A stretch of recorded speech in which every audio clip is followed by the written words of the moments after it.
Bismillahirrahmanirrahim. Assalamualaikum warahmatullahi wabarakatuh. Selamat datang kembali di podcast Muhammadiyah for All, kerjasama antara Majelis Tablik Pimpinan Pusat Muhammadiyah dengan Majelis Pelayanan Sosial Pimpinan Wilayah Muhammadiyah Daerah Istimewa Yogyakarta, dan disiarkan langsung dari Studio Tablik Digital Gedung Pusdiklat Tablik Institut Muhammadiyah, Majelis Tablik Pimpinan Pusat Muhammadiyah. Nah, pada kesempatan kali ini saya Tiara dibersamai oleh dua orang yang akan bincang-bincang tentang tema kita pada sore hari ini, yaitu tentang suka duka jadi rukti jenazah COVID. Nah, di hadapan Tiara ada Pak Alvis Khairul Hisoli ya Pak. Yeah. Bisa disapa dulu Pak yang dari Zoom dan dari YouTube kita. Ya, Assalamualaikum. Waalaikumsalam warahmatullahi wabarakatuh. Dan kebetulan di sebelah Pak Alvis ada Mas Dwi Bagus Irawan yang sekaligus jadi tim rukti jenazah di PKU Muhammadiyah Gamping dan Yogyakarta. Silahkan Mas Bagus disapa dulu. Assalamualaikum warahmatullahi wabarakatuh. Bagaimana kabarnya? Alhamdulillah baik. Oke, nah karena berhubung pada kesempatan kali ini udah dihadirkan oleh dua orang yang terjun langsung di tim rukti jenazah. Nah, sebelumnya Tiara pengen tanya dulu nih Pak Alvis, Mas Bagus gitu ya. Sekarang kondisinya di PKU Muhammadiyah Kota dan Gamping terutama COVID itu sudah seperti apa gitu? Untuk hari ini ya, terakhir untuk hari ini di PKU Jogja alhamdulillah zero pasien. Zero pasien. Untuk PKU Gamping 1 pasien.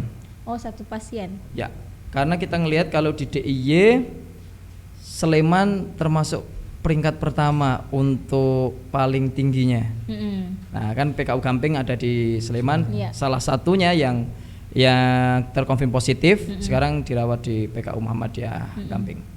Berarti selama ini juga sebelum-sebelumnya pernah sangat-sangat meningkat ya Pak berarti? Kalau kita flashback ya, 3-4 bulan yang lalu itu adalah apa ya Mas? Puncak ya. Puncak tertinggi. Bagaimana kita bisa melihat kondisi yang begitu mencengkam. Kita lihat baik di PKU Jogja, PKU Gamping, PKU Bantul, dimanapun itu rumah sakit full pasien COVID. Itu di Juni, Juli, Agustus itu luar biasa.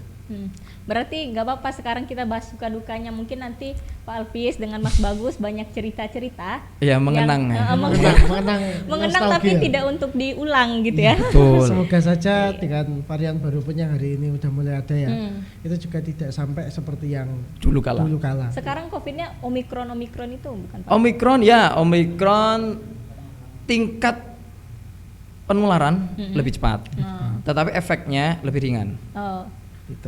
Oke. Nah kalau misalkan kita bahas cerita-cerita tentang rukti jenazah, sebenarnya awal mulanya itu perbedaan antara rukti jenazah pasien biasa dengan rukti jenazah pasien COVID itu landasannya seperti apa sih Pak? Mungkin bisa diceritakan gitu. Jadi kayak gini, setiap gejala sosial ataupun gejala yang ada di dunia ini, itu ketika kita itu disebut baru, mesti di situ ada rasa takut, ada shock culture dan lain sebagainya. Betul. Banyak peneliti, banyak ilmuwan yang di awal-awal ketika itu datang belum siap dan belum tahu sifatnya seperti apa. Iya, betul. Maka kembali pada dasar hukum agama, ketika kita belum mengilmui itu, maka kita harus berhati-hati. Dan kehati-hatian itulah yang menjadikan cara pandang atau cara kita beribadah pun juga berubah. Nah, kalau khusus kasus ini ya, kita merujuk aja di MUI Majelis Ulama Indonesia. Ini dikeluarkan di nomor 18 tahun 2020. Pedoman pengurusan jenazah atau tajrizul janaiz muslim yang terkonfirm positif COVID-19 atau terinfeksi COVID-19. Jadi di sini tidak disebutkan positif, probable ataupun suspek. Itu ya kan terkonfirm COVID, maka apa yang harus dilakukan? Itu ya sangat istilahnya dijelaskan di sini masih sangat kita gambang. Jadi dalam artian apa? Bagaimana kita belum tahu kasus ini, belum tahu virus ini menular atau lain sebagainya, dan efeknya seperti apa, ujungnya apa ketika kita memandikan pun juga bisa dikatakan tidak seperti memandikan jenazah biasa. Itu. Gitu. Berarti kalau misalkan terkonfirm tadi, nah mengonfirmasinya gimana Pak? Kalau itu Maksudnya, sudah ada ya, ada standar ya, ada standar dari Kemenkes. Itu kalau yang dikatakan positif atau confirm COVID-19 adalah sudah dibuktikan dengan swab PCR dan dilihat apakah ada pneumonia atau tidak, ronsen toraknya seperti apa. Itu. Kalau misalkan ada kasus dia meninggalnya di rumah gitu, tapi dengan gejala-gejala seperti itu nanti gimana Pak biasanya? Masuknya itu jadi suspek atau probable. Tetap dibawa. Ya. Jadi ada 3 gini Pak. Ya. Di aturan Kemenkes, di aturan Kemenkes, di aturan Majelis Ulama Indonesia, bahkan di MCCC itu 3 status jenazah yang harus disucikan secara protokol COVID. Yang pertama yaitu confirm positif, suspek, sama probable. Jadi semua yang meninggal dalam 3 golongan ini maka mau nggak mau dimandikan secara COVID-19. Secara perundang-undangan. Ada nggak Pak yang kemarin-kemarin dari kasus-kasus itu yang aneh, misalkan dia meninggalnya di rumah gitu, cuman dengan kondisi ada salah satu mencakup 3 itu gitu? Ya banyak. Dan nanti dipanggil PKU apa gimana? Enggak, kalau biasanya kalau yang di rumah kita yang dipanggil, kita yang kesana. Karena takutnya kalau jenazah itu kita bawa, transmisinya malah lebih banyak. Bagaimana? Oh, yang sini sudah terkontaminasi, perlu di dekon. Kok ini dibawa lagi ke tempat yang lain? Maka otomatis sini merah, sini merah, sini merah, sini merah. Maka penanganannya untuk kasus-kasus jenazah COVID-19 maka kita lakukan di tempat dia meninggal atau di sekitarnya yang memungkinkan. Jadi kalau misalkan meninggalnya di rumah, misalkan dia habis dari rumah sakit, udah terkonfirmasi COVID, kemudian meninggalnya di rumah, ya kita yang ke rumah. Itu ada nggak yang bohong juga?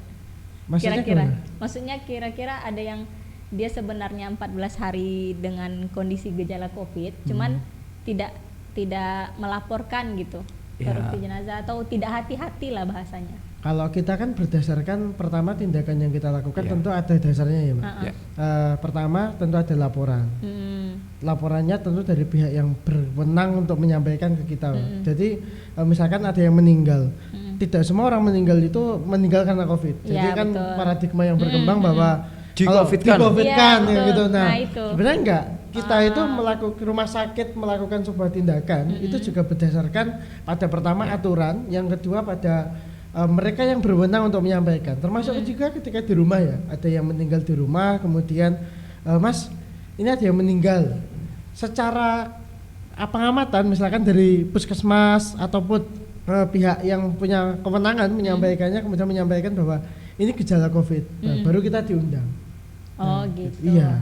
Nah kalau misalkan perbedaannya sendiri Pak, dari segi kehati-hatiannya, APD-nya dan lain sebagainya itu bagaimana? Ya, kalau jadi kayak gini, saya bisa buat sekian tahap. Yang pertama di generasi awal di 2000 berapa ya COVID itu masuk itu. Jadi gelombang-gelombang gitu ya Pak? Ya. Bergelombang. Kalau di tim Rukti ada fase-fasenya. Ya, 2020. Karena itu tadi. Itu bedanya kenapa Pak? Bedanya ujungnya nanti penanganan kita. Karena berkembangnya pengetahuan, maka mengakibatkan apa cara pandang kita dan cara menanganinya akan berbeda.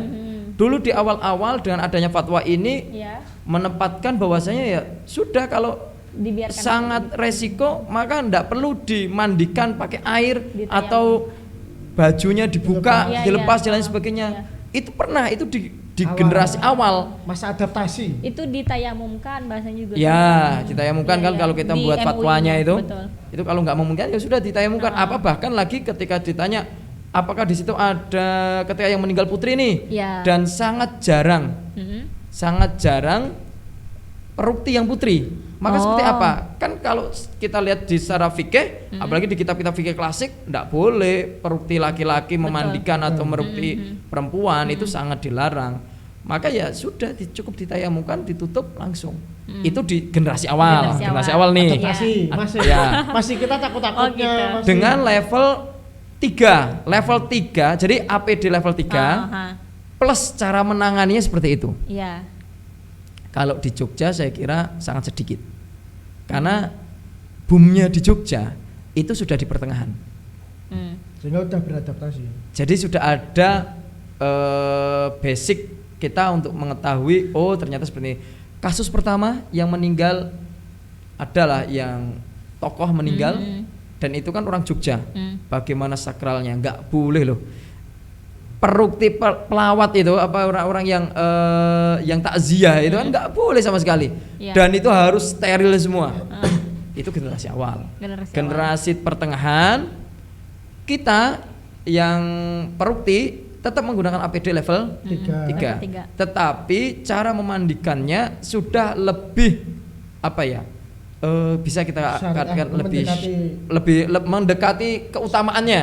Jadi kan kadang ada rukhsah nih. Iya, betul. Nah, ada keringanan. Kita sudah pada tengah-tengahnya. Udah mau mendekati sempurna. Jadi mulai dari mentayamumi, kita kafani, kita bersihkan anggota tubuhnya semuanya, kita pampers yang kita ganti dan seterusnya, itu sudah berjalan. Ibaratnya bedanya kalau pada waktu itu ya, kalau jenazah biasa digebyur banyu secara banyak, kalau ini modelnya cuma diusap tapi dengan kain yang itu memang dibuat untuk ada kain khusus. Jadi kalau di rumah sakit kita punya, bahkan untuk sampoan itu ada. Sampo khusus ya alat, jadi model kayak waslap. Ya kayak waslap kayak gitu, tetapi memang sudah waslap steril khusus, itu memang untuk mandi. Jadi biasanya itu digunakan untuk atlet-atlet sepak bola, atlet-atlet pokoknya ya males lah kalau gebir air itu. Itu bisa pakai itu. Bahkan untuk sampoannya itu ada yang model kayak kalau perempuan kalau mandi itu non sewu ya pakai apa tutup kepala. Nah, itu nanti tinggal digosok-gosok gitu. Itu di pertengahan. Itu yang kedua. Itu yang kedua. Ketiga. Yang ketiga kita full kita mandikan, tetapi masih di kamar kamar isolasi atau ruang isolasi. Di ruang isolasinya Pak? Ada ruang khusus gitu. Jadi kita sediakan ruang khusus untuk memandikan jenazahnya. Nah di situ kita mandikan di situ. Dengan tetap kita menggunakan APD. Dan itu sudah pakai air. Oh, udah pakai air. Nah, itu yang bedakan antara PKU mungkin ya Pak. Saya juga, mungkin jadi dengan kalau misalkan apa nih kekhususan dari PKU terutama selain dari kita MUI dan MCCC jelas gitu Pak. Syariah. Ya kalau dikatakan syar'i itu jangan menjudge yang lain itu tidak syar'i. Tapi pada posisinya kita belajar untuk lebih mendekati sunnah. Seperti apa itu? Sebisa mungkin kita lakukan. Rukhsah itu muncul karena ketidakbisaan kita.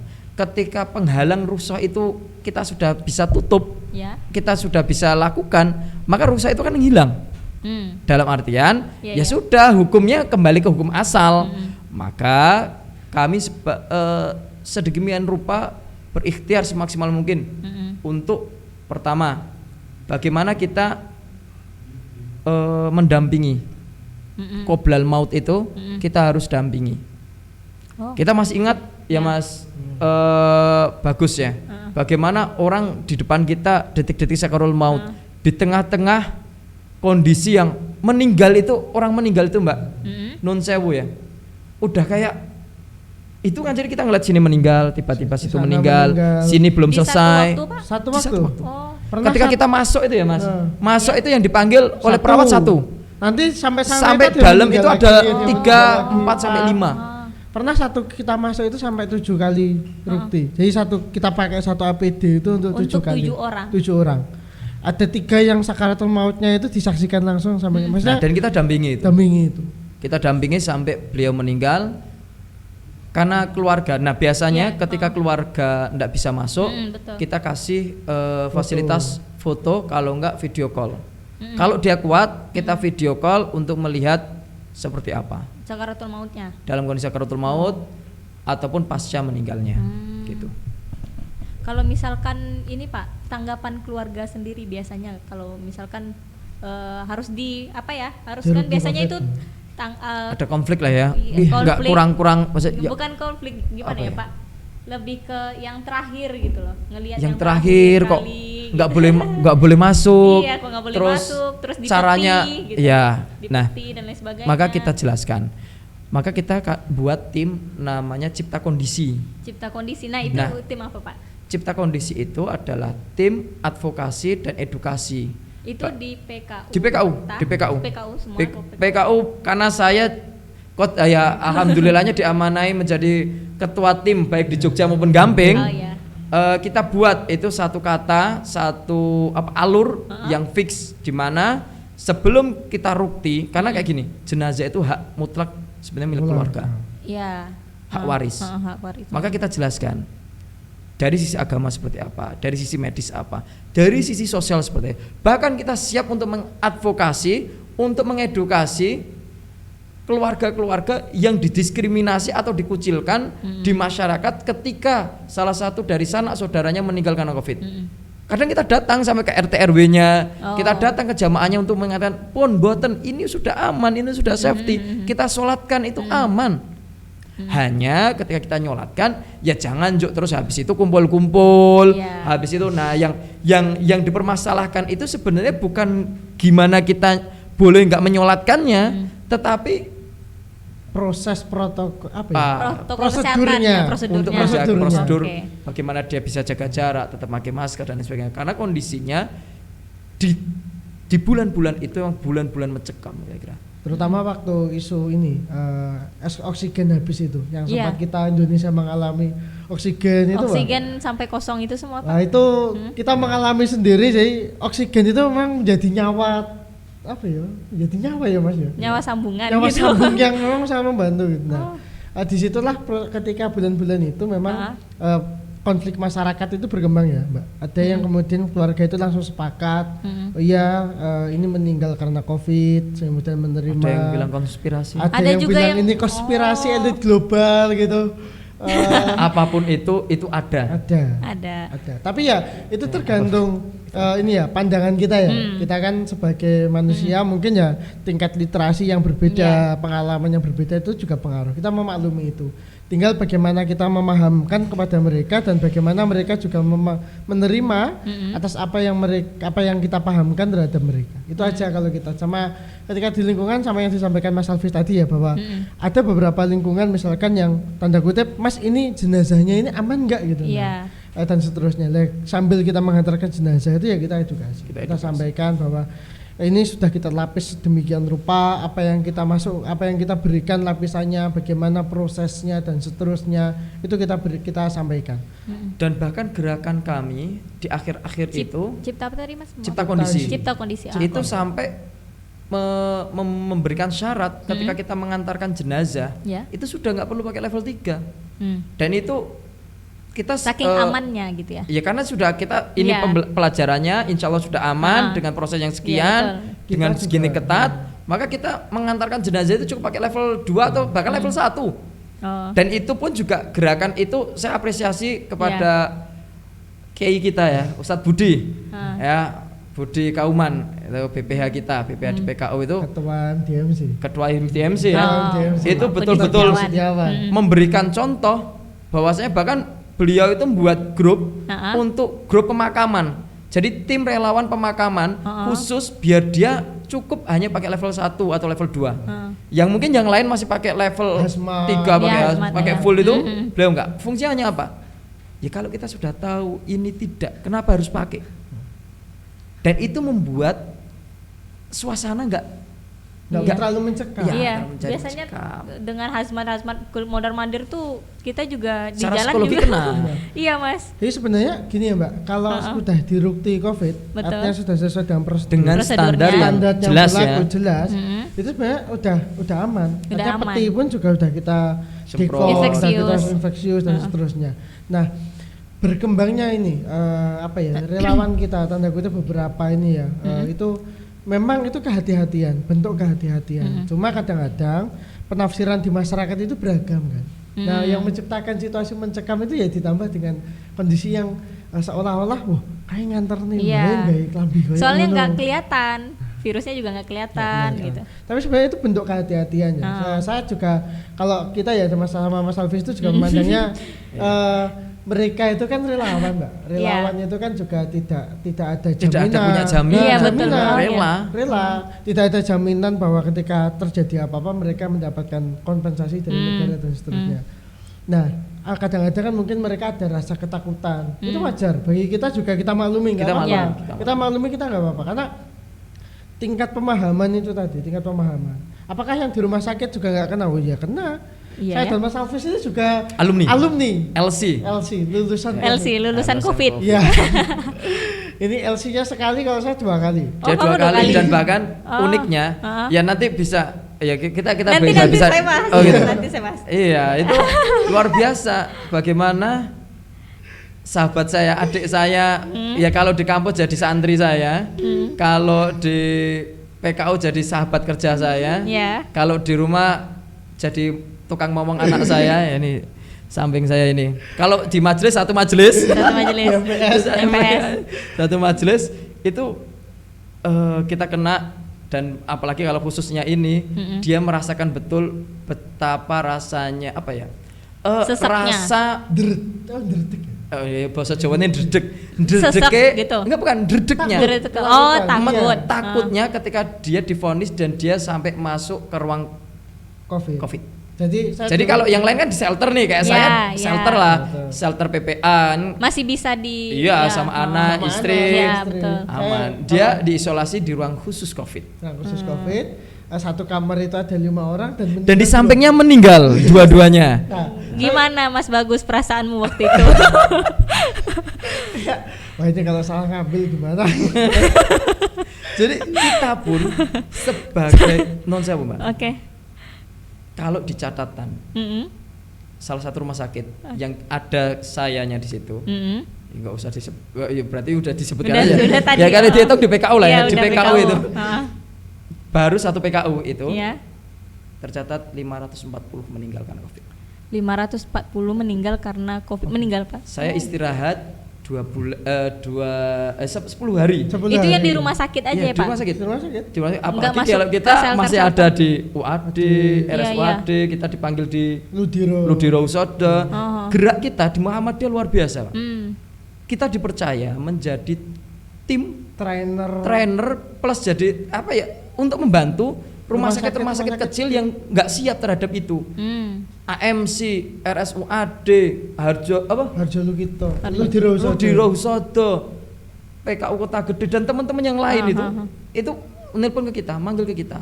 Jadi kita bukan hanya itu yang berinstansi, belum yang rumah menghadapi rumah yang rumahnya kecil, yang kamarnya kecil, itu sebenarnya saya yang sampai ke naik ke atas rumahnya itu terpencil gitu ya pernah. Jadi model gerakan kita yang kita lakukan itu aksi nyata dan nggak terbatas pada instansi.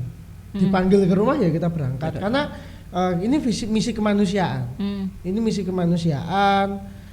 Pada situasi itu yang kita pikirkan ya kemaslahatan serta bagaimana sih kita sebagai umat Nabi Muhammad mampu menjadi solutor, menjadi solusi lah dengan keadaan yang demikian. Kalau kita nggak bisa bantu banyak secara medis, saya juga bukan orang medis, tapi ya kita bisa berbuat untuk masyarakat. Itu aja sih kalau pandangan waktu itu sih yang dipikirkan. Balik tadi loh Mas, gimana rasanya? Tinggal sebelum nanti saya nanya kenapa jadi relawan gitu. Gimana rasanya dulu? Jadi kenanya kita bareng. Pertama kali kena itu bareng. Waktu itu kalau nggak salah satu malam. Soalnya kan saya bukan penyintas ya. Satu malam itu kita rukti 8 orang. 8 orang. Rukti 8 jenazah dalam satu malam. Dimulai pukul 8. Saya masih ingat. Saya juga ya itu. Iya, bareng ya. Mas Alvis tuh keadaannya sebenarnya udah sakit. Apa jangan dari saya? Mas Alvis keadaannya udah sakit. Drop. Pada waktu itu awalnya meninggal 2. Saya sama teman saya yang dipanggil. Yang meninggal 2. Oh, meninggal. Panggilan. Saya meninggal 2 kali ya. Dipanggil kan. Oke, terus 2. Oke, kita berangkat nih. Saya sama teman saya. Kalau 2 Standarnya ya secara normal satu tim itu bisa menangani sampai 3. Itu udah maksimal mentok. Udah capek banget. 3 banget, itu udah kelihatannya habis itu ya pijet lah gitu. Nah, tapi ini tambah kemudian tambah lagi ada jenazah kiriman dari luar kalau nggak salah, dari luar. Sampai total itu malam itu 8 jenazah. Akhirnya jam 10 malam setelah 2 itu selesai, yang lainnya kita nggak urus dulu. Kita edukasi keluarga dan seterusnya, proses edukasi, karena kan ini nggak bisa kita rukti kalau belum ada tanda tangan persetujuan keluarga. Iya betul. Akhirnya pada waktu itu kita panggil. Ini nggak mungkin cuma kita bertiga. Kita panggil Mas Alvis sama. Saya datang tuh. Nah ini itu posisinya di mana, Mas? Sudah di rumah. Di rumah. Udah keroan sama istri itu. Nah, cuma kan kita nggak tahu kan, karena pada waktu itu dengan 8 jenazah. Satu jenazah yang datang itu berapa keluarga? Minimal ada istrinya, ada anaknya. Ya kalau anaknya 1, ya itu banyak. Saya ingat ruangan itu penuh dan lain sebagainya. Kita nggak tahu keluarganya ini apakah ada yang suspek atau gimana, kita nggak tahu. 2 hari kemudian, Mas Hafiz duluan merasakan demam. Saya ngedrop betul itu. Ngedrop betul. Saya masih ingat, ditelepon nggak bisa. Saya besoknya itu jam 8 pagi ngedrop. Saya ke PKU Gamping pada waktu itu. Ini kemungkinan gejala COVID. Akhirnya nggak jadi. Langsung ke PKU Kota tes antigen ya Mas. Antigen positif. Saya antigen itu pukul 5 sore. Karena pagi kehabisan kan. Pagi kan waktu itu kan antigen sangat antri lah, ibaratnya bansos lah itu. Kayak antri bansos.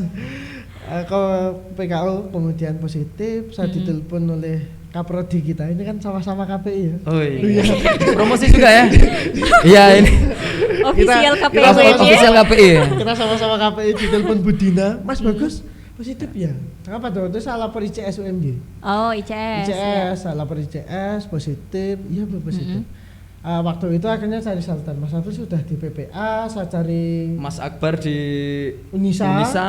Nah saya cari shelter Unisa kosong. Tapi pada waktu itu bisa malam Mas, bisa malam.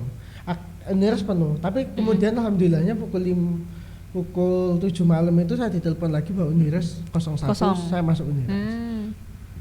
10 hari di situ di Uniras, termasuk itu 3. Hai dia tertawa aman. Itu aman Mbak, aman. Cuma pada waktu itu memang nggak berasa apa-apa. Rasa batuk, pilek. Cuma saya memang nggak nafsu makan. Pahit kan, nggak ada rasa, saya nggak nafsu makan saya nggak terkontrol. Walaupun hidangan di UMY Boga itu enak ya. Promosi. Kita kan kalau UMY Boga nanti ke Tablik Institute. Itu kan nafsu makannya kan langsung tergugah kalau lihat menu UMY Boga. Tapi waktu itu enggak. Termasuk karena saya juga ikut DAM pada waktu itu, saya juga ikut DAM. 4 hari saya ikut DAM itu di waktu COVID Mbak. Iya, waktu isolasi itu saya nyambi DAM itu dari Larkomadia IMM. Nah, terus keluar pada waktu itu 2 hari kemudian ya Mas, 2 hari kemudian saya langsung antigen karena udah 14 hari. Kalau Mas Alfi 10 hari, saya udah 14 masih hari positif. Karena 10 hari masih positif, akhirnya dipenuhkan ke 14 hari. 14 hari udah negatif. Kemudian saya juga udah antigen ke PKU Gamping, dinyatakan negatif, udah aman. Kemudian pada waktu itu kalau nggak salah 4 ini ya, 4 jenazah. 4 jenazah. Setelah itu kita udah selesai nih.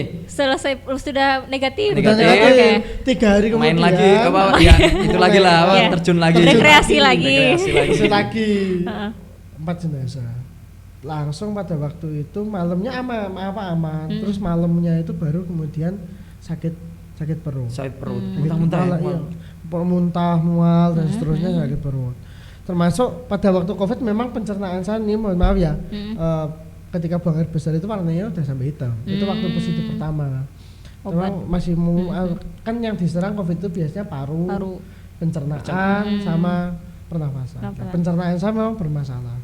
Yang paling bermasalah diantara yang lain ketika ini ya di pencernaannya gitu, di pencernaannya. Nah, terus pada waktu itu ya udah di PCR positif. Akhirnya dirawatlah saya di Bangsal Intensif PKU Gamping. Disitulah saya merasakan sepinya di Bangsal COVID. Karena tidak semua yang di situ sadar saya adalah yang paling sadar di antara yang lain. Dulu Unires kamu senang-senang gitu Oh iya, ternyata bisa senam, bisa ini, hai. Iya, ternyata Di shelter. iya itu biasanya long covid kan. Long kena covid lagi deh. ya, Long ya. COVID. Nah itulah kemudian kenanya di situ. Apa ya, secara mental juga kena. Kemudian iya, saya memahami kenapa kemudian banyak yang ada kasus ya. ada kasus kan yang kemudian pasien COVID sampai kabur dari rumah Iya, sakit iya. dan seterusnya. Itu saya wajarkan. Saya wajarkan karena Saya Anda wajarkan, merasakan Anda ya. merasakan gitu. Tambah drop gitu Sepi, kali ya. kemudian ya kalau kemudian pasien yang sadar jadi satu gitu mungkin Iya. masih bisa bercakap-cakap ya. Itu enggak, sebelah saya itu udah di RGP, ada yang udah dimasuki selang itu juga. Iya. eh, Sudah pakai alat bantu alat nafas. bantu alat nafas bantu itu kan nafas. jadi kayak ini kayak gini ya, sepi malam. Kemudian waktu sakaratul maut ada yang gludak. Paginya datanglah teman saya yang tukang rukti bawa Untuk peti, menyelamati. iya. Wahai saudaraku, saya mau ngerti sebelah Anda. Mau sekalian kayak ya, nauzubillah. Dan itu makanya juga kenapa kok relawan begitu. Ya tadi Ya. kita memajari. Iya. Walaupun kita sudah tahu itu sebenarnya kalau jenazah yang sudah dirukti. dirukti Dirukti. dengan standar COVID itu selesai itu enggak perlu level 3, tapi kami pun yang pakai level 3 yang punya jaminan istilahnya Iya. itu ya kalau kena ya Ya mengalami ya ketakutan. mengalami ketakutan itu tadi. Walaupun sudah biasa lah, maksudnya ketemu Ya. gitu ya Mas ya. Iya, walaupun udah sering ketemu tapi ya itu tadi Mbak, maksudnya dengan situasi yang berbeda, tekanan Iya. yang berbeda. Itu kalau yang saya alami ketika 2 kali menjadi penyintas. Jadi penyintas. Kalau ini kan baru S-Cov karena sarjana, kalau saya udah M-Cov. Biasa MC, MC Master Master COVID. COVID. Oke. Nah, ngomong-ngomong soal relawan tadi, kenapa? Kan Mas Bagus tuh tim Rukti sekaligus relawan kan? Kalau saya relawan, Oh, murni relawatan, Iya, murni murni relawan. Kalau jadi tidak ada ikatan kepegawaiannya. Nah, kalau saya tidak ada ikatan. Berarti itu kepegawaian. dipanggil gitu ya? Iya. Jadi gini Mbak, kalau kerelawanan ya, kalau saya cerita dulu mungkin awalnya saya adalah petugas magang. Bukan- Itu sekalian tuh pertanyaan dari Oh, Bayu iya. Aji Sojo di Bantul. Oh ya. Lulusan apa, dia bertanya, "Assalamualaikum Kak, kalau lulusan Waalaikumsalam. kalau lulusan SMA bisa ikut tim Rukti jenazah dan syaratnya apa saja?" Mungkin sekalian Mas Oh, Bagus jawab. Oke. Oke, nanti kalau saya nanti cerita kita dulu bahas. ya. Iya. Saya Nanti tanggung itu. dulu. Nanti perekrutan itu Mas Alvis. Iya. Yang rekrut relawan tuh. Iya. Beliau itu kan manajernya. Iya, Oke, manajer kerohanian. Iya. Karena semua saya rekrut. Semuanya direkrut. Ya, saya mohon maaf Ustadz Fatur Rahman Kamal. Dari tadi kita promosi terus. Iya, ya kan kiai kita ya Ustadz Iya. Fatur ini.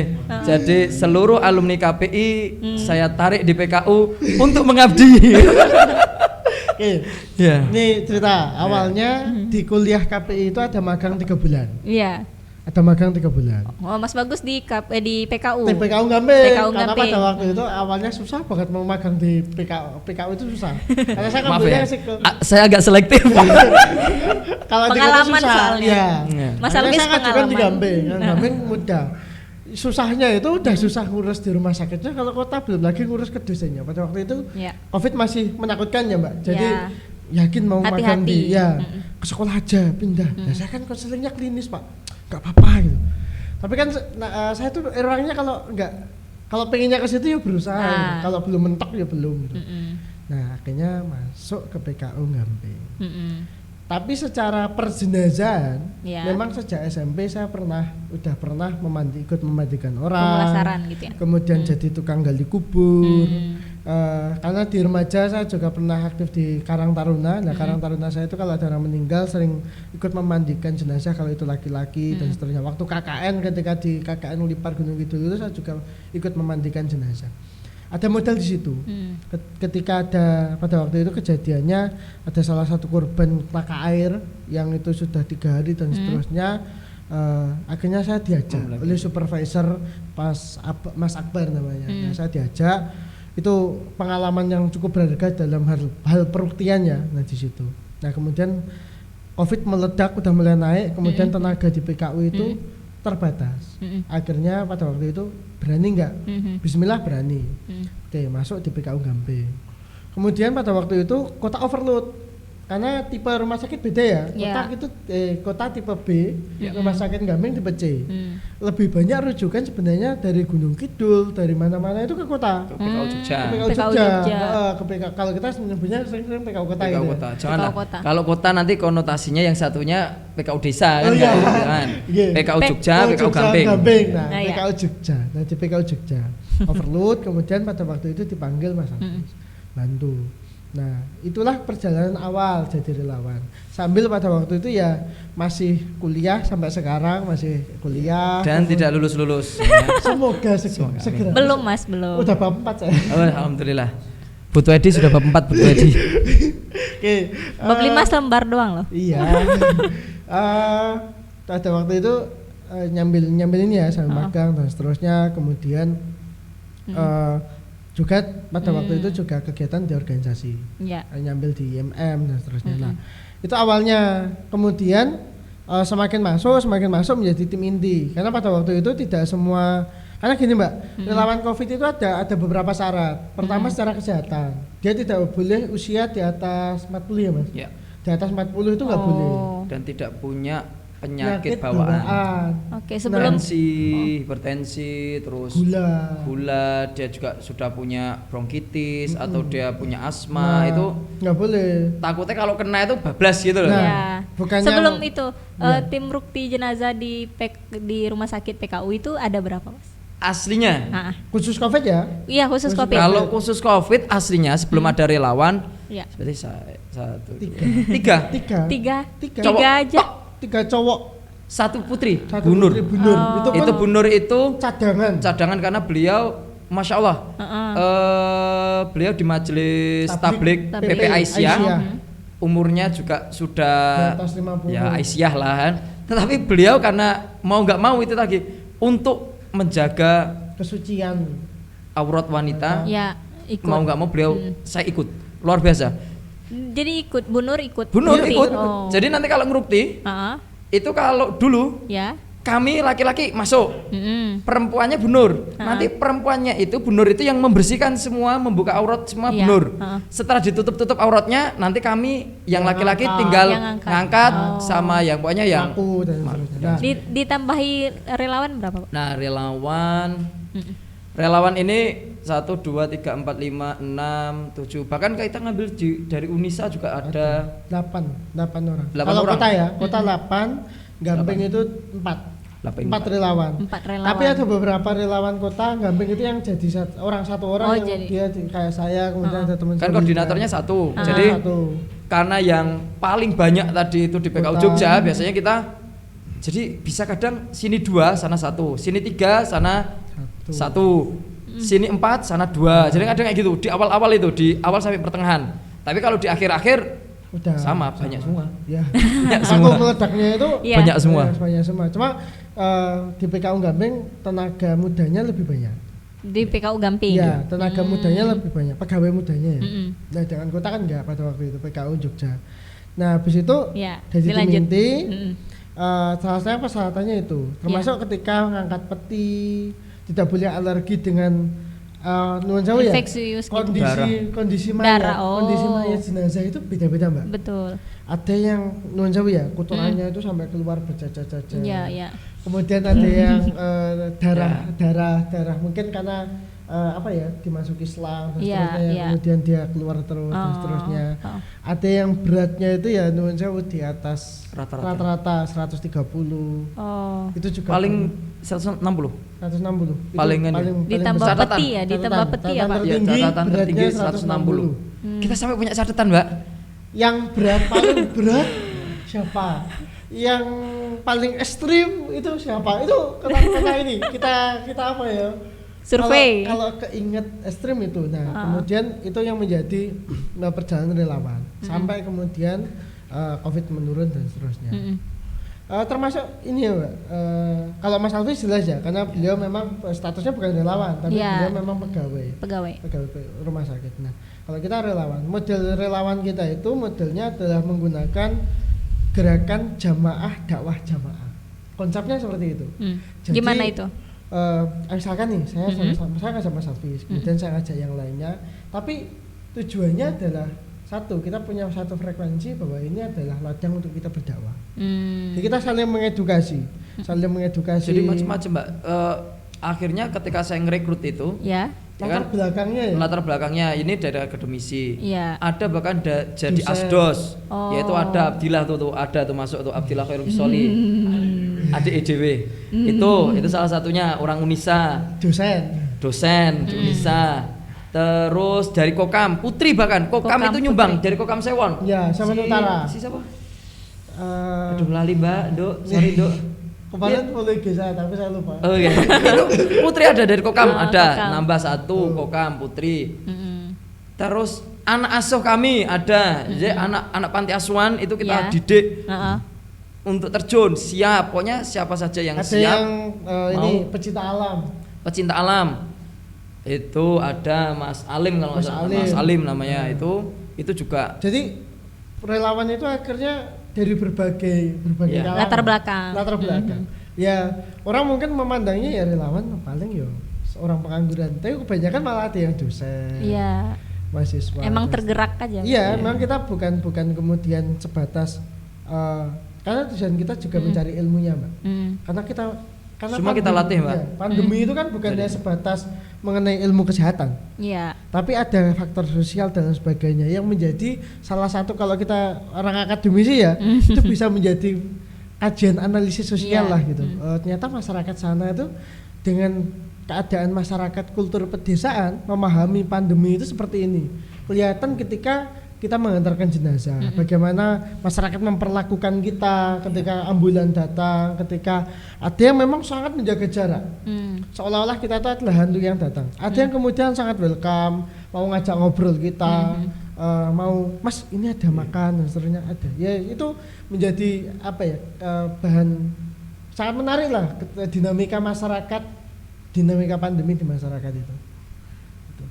Gitu. Nah ini ada pertanyaan dari sebelum itu ada nggak sih Mas Pak Rukti tapi non untuk agamanya Muslim ada. Ini ada sekaligus menjawab pertanyaan yang pertama yang dari Mas Tawakal Akbar Darojat. Yang atas tadi yang syarat apa Mas? Syarat SMA. Ya boleh. Jadi kayak gini. Insya Allah kita di PKU Muhammadiyah Jogja dan Gamping. Bahkan Bantul, nanti kita komunikasikan dengan teman-teman di Bantul. Itu relawan untuk merukti silahkan. Kita bahkan kita latih. Walaupun tamat SMA, Pak. Tamat SMA. Yang penting apa? Orang beribadah, apalagi untuk jadi perukti. Yang pertama harus sidik, amanah, tabligh, fatwa, itu jelas. Karena nggak boleh kita membuka aib jenazah itu. Rahasia. Yang kedua kita tentu tahu hukum syar'inya seperti apa, kaifiyahnya seperti apa. Sudah kalau itu selesai, kita punya mental, jalan. Mental faktor terakhir itu yang mental itu kuncinya Pak, harusnya di faktor pertama. Oh ya enggak, dia punya mental, tetapi fikihnya dia nggak dapat ya kasihan, jadi gue syar'i nanti. Jadi tetap diilmui dulu, diresapi dulu, dan itu bismillah. Dan insya Allah kita siap melatih, karena ini lulusan latihan, karena di kelas adalah ketemu kan kayak gitu. Ini Pak dosen saya. Jadi ilmunya langsung diterapkan ya. Oke, lanjut. Kalau yang non muslim bagaimana kalau non muslim? Di awal-awal baik Jogja maupun Gamping, saya yang diamanai untuk ikut seminar lokakarya di Jakarta, lintas agama, berkaitan tentang pemandian tata cara pemulasaran jenazah COVID. Kita sepakat agama apapun, jika tidak ada petugas di agama itu, maka siapapun bisa melakukan dengan tata cara yang sebisa mungkin kita lakukan. Contoh, ini sangat hafal, Mas Bagus. Ya kalau non Muslim, ya adalah sahabat kita dari Kristiani, itu harus pakai jas dan lain sebagainya. Ya sudah, mau gimana lagi ya sudah kita pakaikan dan kita fotokan, ini loh hasilnya. Sudah. Dan itu Muhammadiyah begitu terbukanya, dalam artian apa? Ini bukan lagi masalah beda agama, tetapi sudah masuk kemanusiaan. Karena nggak mungkin juga rahib-rahib mereka atau relawan mereka yang siap juga masuk ke tempat kita itu kan belum tentu. Dan itu meninggal di tempat kita. Ya semaksimal mungkin kita lakukan. Toleransi aja gitu ya Pak. Ya. Paling. Bukan terus ya habis itu kita meyakini Iya, ini enggak. benar atau seperti apa enggak, tapi ya itu Menghargai. standarnya. Karena kita tahu kalau di standar rumah sakit itu namanya ada HPK. Hak keluarga dan pasien. HPK pasien dan keluarga. Salah satunya apa? Setiap rumah sakit harus menghormati agama dan kepercayaan pasien. Apapun. Maka bahkan kalau kita merujuk lagi standar dulu di PKU, ada kata PKU adalah penolong secara tanpa kan ada umum tanpa apa hajat hidup, intinya apa? Jadi PKU itu lahir ya untuk menolong orang tanpa membedakan ras hajat agama. Ya. Itu sudah tertanam, seluruh PKU itu tertanam seperti itu. Jadi justru ini ya Mbak, cerita banyak banyak menarik itu kira-kira non banyak. Nah di non itu cerita banyak menarik itu di non. Banyak cerita menarik di situ. Pertama, kita itu kan biasanya muslim semua, maksudnya ngadepi jenazah walaupun keadaannya bagaimanapun dia muslim. Tata caranya gimana? Ya kafan itu tinggal motong, kemudian ditaruh di atasnya, di bawahnya lapis 3 tali, kasih pewangi, selesai. Itu muslim. Kalau non muslim, satu. Coba gimana pakai jasnya? Kalau dia udah kaku kayak gini. Pertama jenazah keadaan kaku. Orang meninggal karena COVID itu kadang-kadang kakunya lebih cepat ketika yang kena adalah jantung. Pneumonia jantung kena COVID dan meninggal. Itu misalkan nih orangnya Gunung Kidul, meninggalnya di Jogja. Statusnya adalah suspek. Untuk merukti wajib ada tanda tangan persetujuan keluarga. Ya, harus ada persetujuan keluarga. Menunggu dari Gunung Kidul sampai PKU Jogja itu nggak mungkin hanya sebatas 5 menit, kecuali naik buruk. Kalaupun ada sekarang. Nah itu kan lama. Belum lagi nanti sana masih ada konfirmasi ke desa dan seterusnya. Kan jenazah keadaan kaku. Nah sampai Jogja kemudian suruh makaikan, ada yang bajunya model kita ya, hem. Itulah kadang kekecilan bajunya. Iya kan mungkin kayak gini ya apa? Iya kan orang meninggal. Bahkan ada itu kasus sampai dia karena mungkin anaknya luar pergi terus bapaknya meninggal, dia datang, ini bapakku bener, jadi kasih pakaian aja. Ini apa kekecilan karena dia emang nggak pernah bersama orang tuanya dan ketika itu meninggal, terus mau apa kita? Ya sudah, bagaimana caranya? Bahkan kita sampai diskusi, kita telepon, kita diskusi sama ya yang non muslim yang biasanya PUKJ lah gampangnya, yang memandikan biasanya. Oh ternyata caranya itu ininya dulu toh. Oh ternyata ininya dulu. Ya kita belajar akhirnya. Nah belum lagi kalau misalkan itu kan yang normal ya. Ada yang misalkan dipakai kan pakaian Jawa. Ada beberapa kita ngalami. Harus kita ngewiru jari, baru kemudian dipakaikan dan seterusnya. Itu juga pernah kita alami. Udah apa ya yang kemudian yang kaku tadi sampai jenazahnya kita dudukkan. Di 3 orang itu, 1 fokus untuk mendudukkan jenazah, yang 2 itu fokus bagaimana bajunya ini bisa masuk. Gimana? Lanjut terus. Ada yang sampai ini pernah yang saking nggak bisa muatnya, kita telepon, akhirnya keluarganya itu cari baju lagi. Kita tunggu di dalam. Itu sekaku apa jadinya? Enggak, maksudnya kan nggak muat nih bajunya nih, kita nggak bisa masukkan. Kita apakah harus? Jangan tetap harus mas. Ya udah kalau harus tolong cari baju yang lebih besar. Dan kita tunggu dengan hazmat di dalam situ. 1 jam itu ya keringetnya itu ya bisa jagung-jagung. Karena gini Mbak, mungkin ya ketika beliau mewasiatkan baju itu kondisi badannya masih sama kayak saya, ukuran M. Beliau meninggal udah semas habis, ukuran SL. SL boh, saya masih pakai M ini. Oh iya. Ya udah saya deh. Iya. Nah gitu. Jadi yang akhirnya kan dikasihkan ke kita kan yang baju wasiatnya. Wah ini sobek ini, terus kita kasih tahu ini keadaan bajunya sobek. Kita modelnya di PKU itu terbuka Mbak. Merukti jenazah keadaannya apapun kita kasih tahu. Jenazah keadaannya seperti ini. Kita masuk dalam keadaan kaku, baju tidak bisa masuk. Bagaimana? Apakah mau diganti? Apa mau dilanjutkan? Ada yang modelnya Mas dilanjutkan aja itu seadanya. Ya mau nggak mau akhirnya kita gunting, kita potong belakangnya. Belakangnya. Jadi depannya rapi, belakangnya belum. Itu ya nggak apa-apa, yang penting mereka mereka yang penting make. artinya apapun yang kita lakukan semuanya berdasarkan pada persetujuan keluarga. Bahkan kalau Hindu juga ada. Hindu ada.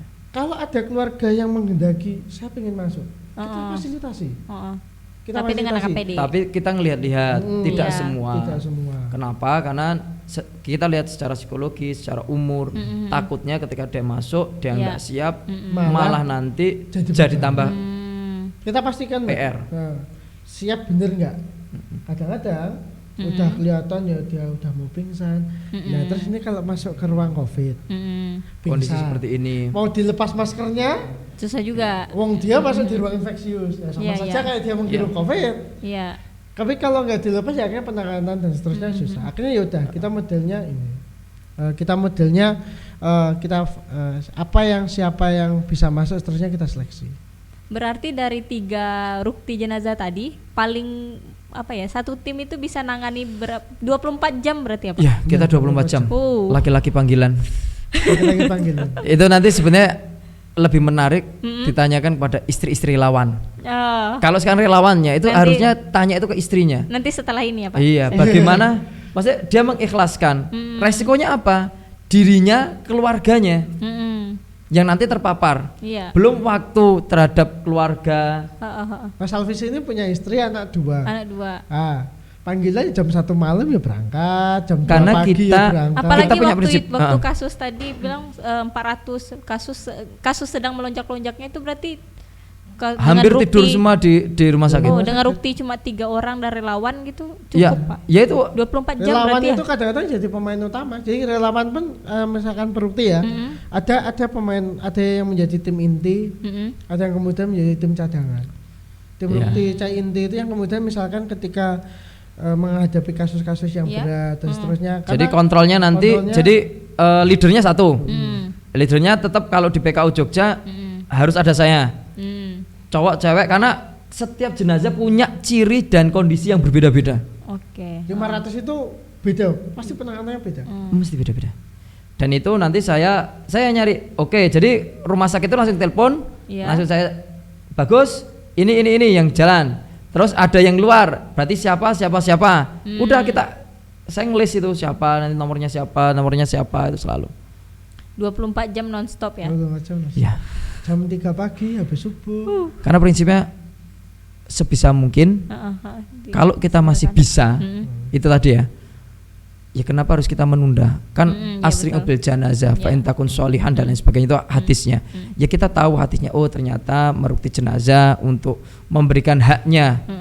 Itu ya sebisa mungkin disegerakan, bukan tergesa-gesa, tapi disegerakan. Berarti ada konsep, ada waktu, ada schedule yang jelas, yaitu kita lakukan. Jadi enggak meninggal jam 9 malam nih, kita ngeruktinya besok subuh. Insya Allah kita anti. Sebisa mungkin. Selagi kita bisa, tim kita siap, why not? Bismillah. Kecuali dalam keadaan darurat banget ya Pak. Misalkan nih, kita udah ngerukti 4 ataupun 5, baru keluar, kemudian ada muncul 1 gitu. Terus jamnya itu misalkan jam 3. Nah, biasanya ba'da subuh. Kita ba'da subuh. Karena pertama kesehatan, kalau misalkan kita paksakan juga malah nanti kalau enggak relawannya ya akhirnya kayak kemarin ujungnya ketika kita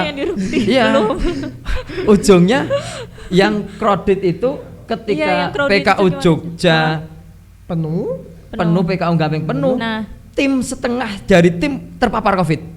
Setengah. Saya Mas Bagus, Mas Akbar, terus Mas Yahya.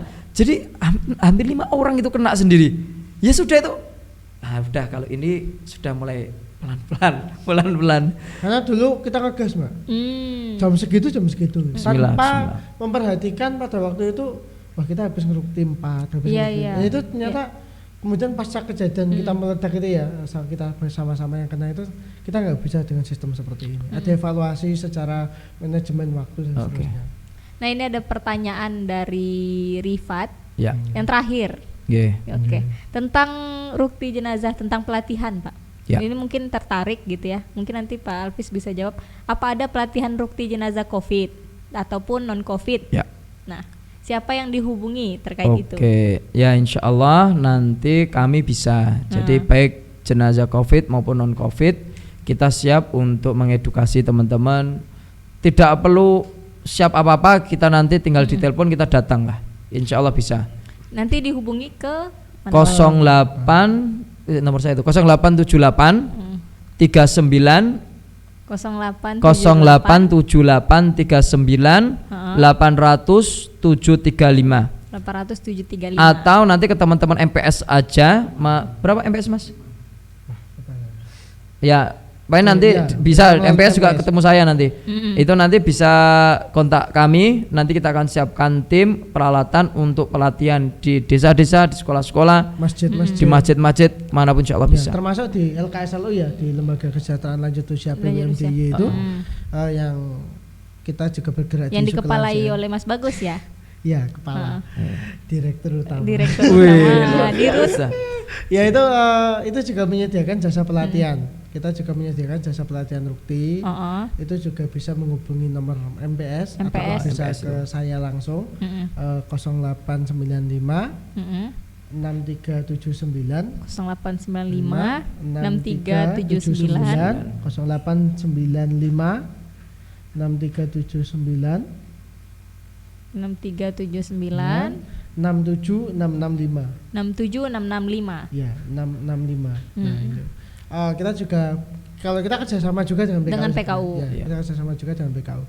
Karena gerakan seperti ini, Mbak, gerakan entah itu edukasi ataupun gerakan yang lainnya, kalau bisa sebenarnya Muhammadiyah itu kan kekuatannya besar. Bagaimana antar majelis, lembaga, ortom, termasuk amal usaha itu memiliki integrasi dan interkoneksi dalam gerakan. Ada prasyaratnya nggak, Pak? Mas, untuk mengajukan jadi pelatihan? Untuk mengajukan ada syaratnya mau instansi dan atau ada masjid peserta. atau begitu? Everything, monggo. Apa pengajian ibu-ibu aja kita juga pernah. Jadi kita medannya terbuka, Mbak. Kalau bisa masyarakat di Jogja itu karena kita gerak di Jogja ya, Mas. Masyarakat di Jogja di IY itu ketika nanti suatu saat menghadapi jenazah itu enggak gubuh, artinya enggak bingung. Karena kan masyarakat kita itu masih terpaku. Orang ngurusi jenazah kalau enggak harus ini, harus itu enggak. Padahal apakah yang wajib kan harusnya keluarganya. Nah, usahanya goal kita adanya keluarga itu bisa semua. Bisa semua. Bahkan ketika merukti jenazah itu yang kita sampaikan bukan hanya tata cara meruktinya, tetapi bagaimana mendampingi orang ketika sakaratul maut. Kita kasih edukasi, kita cita-citanya kayak gitu. Jadi siapapun yang meninggal itu udah ndak perlu bingung, cukup anaknya, cukup ibunya, cukup istrinya, keluarga terdekat. Nanti lah masyarakat yang lain gimana? Ya bisa ngedeke tendo, gali kubure, noto korsine, itu guyupnya masih. Tetapi khusus untuk ini, yuk keluarga inti yang bisa. Nah, sudah 1 jam ternyata Pak kita ngobrol-ngobrol. Nah, mungkin terakhir, mungkin dari Pak Alvis dulu, nanti Mas Bagus, tentang rukti jenazah, pesan-pesan untuk pendengar tentang rukti jenazah COVID terutama. Untuk COVID. Yang pertama, ketika kita sudah tahu atau sudah mengilmui, maka kita nggak perlu khawatir karena kita diberi akal itu untuk berpikir. Dan insya Allah jika kita sudah tahu cara menanganinya, maka ya sudah kita tangani sebaik mungkin. Itu untuk jenazah COVID karena orang masih banyak yang takut kalau tertular, kalau apa. Sudah ada ilmunya, kita tinggal bismillah, ayo. Nah, yang kedua lagi-lagi untuk umum, dalam artian untuk ketika dalam kondisi seperti ini kalau ada yang meninggal, kembali ke kita, maukah kita aurat yang kita jaga seperti ini seumur hidup kita, ketika kita balik, istri kita ya kita jaga sedemikian, anak putri kita jaga sedemikian rupa. Ketika mereka meninggal dan orang lain yang memegang dan orang lain yang melihat, ya opo rasanya sampean? Aurat yang selama ini kita jaga di hari akhirnya malah dibuka dan dipegang orang lain. Ajakan saya, yuk kita belajar bersama. Yuk kita belajar bersama, bismillah. Kalau kita sebagai anak, kita punya azam, bismillah, ketika bapak ibu kita meninggal, kita yang memandikan. Kalau saya jadi suami, azam saya, ketika istri saya meninggal, ya saya yang memandikan. Dan semoga anak saya pun demikian. Ketika saya meninggal, makanya kenapa anak saya tak ajak pengajian, pokoknya diajak apa diajak, ya besok yang meneruskan ya adalah anak-anak itu. Gitu. Mungkin Mas Bagus, terima kasih Mas Hafiz. Ya. Kalau saya hampir sama dengan Mas Hafiz, pertama membangun kesadaran bahwa COVID itu ada nyata, ataupun kematian itu juga ada dan nyata. Tapi takut yang berlebihan itu bukan solusi. Takut yang berlebihan itu bukan solusi. Kita harus banyak belajar ketika keadaan satu masanya kelak, ketika kita menghadapi situasi yang seperti ini, kita bisa kemudian bisa lebih tenang dalam menghadapi sesuatu. Itu yang pertama. Yang kedua, perbanyak bagi secara umum ya, perbanyak pengetahuan berdasarkan sumber yang jelas. Isu COVID adalah manipulasi, kemudian rumah sakit manipulasi, ataupun bahkan kita relawan yang dicurigai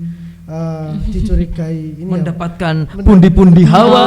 Nah, itu adalah asumsi-asumsi yang tanda kutip tidak punya dasar. Kita sebagai relawan rumah sakit menjalankan tugasnya itu semua berdasarkan SOP, berdasarkan apa yang ditentukan oleh pemerintah, apa yang berdasarkan oleh epidemiolog, berdasarkan para ahli yang mereka memang secara keilmuan kapasitas punya kapasitas di situ. Nah, sehingga ketika menghadapi satu masalah, kita yang di lapangan itu ya hanya menjalankan sesuai dengan yang di sana. Sehingga ahli dzikro ya. Harapannya masyarakat bisa lebih dewasa ketika menghadapi sebuah situasi dan kondisi, serta tidak terlalu banyak termakan oleh isu-isu yang tanda kutip itu tidak benar, tidak tahu benar salahnya jawabannya. Itu aja. Tidak tahu sumbernya. Oke. Terima kasih Mas Hafiz, terima kasih Mas Bagus. Kesempatan kali ini penuh banyak keilmuan tentang kemanusiaan gitu, tentang keikhlasan mungkin ya yang saya tangkap, tentang ternyata nggak semuanya juga berdasarkan upah dan lain sebagainya gitu. 24 jam dipakai nggak terbayar upahnya itu Mas, kalau misalkan diupah-upah gitu ya. Berarti terima kasih banyak, luar biasa itu. Ada komenan di Zoom, luar biasa. Terima kasih banyak. Mungkin bisa kita ketemu di lain kesempatan. Insya Allah ya. Dan sampai bertemu lagi di podcast Muhammadiyah for All yang episode selanjutnya. Kerjasama dari Majelis Pelayanan Sosial dan Majelis Tablik Pimpinan Pusat Muhammadiyah, dan disiarkan langsung dari Studio Tablik Digital, Gedung Pusdiklat Institut Tablik Muhammadiyah, Majelis Tablik Pimpinan Pusat Muhammadiyah, dan saya selaku host pada sore hari ini berterima kasih sekali lagi kepada Pak Hafiz, Mas Bagus atas kesempatannya sharing-sharing tentang suka duka rukti jenazah COVID. Saya tutup, billahi fisabilil haq, wasabiqul khairat. Assalamualaikum warahmatullahi wabarakatuh. Sehat selalu. Waalaikumsalam warahmatullahi wabarakatuh.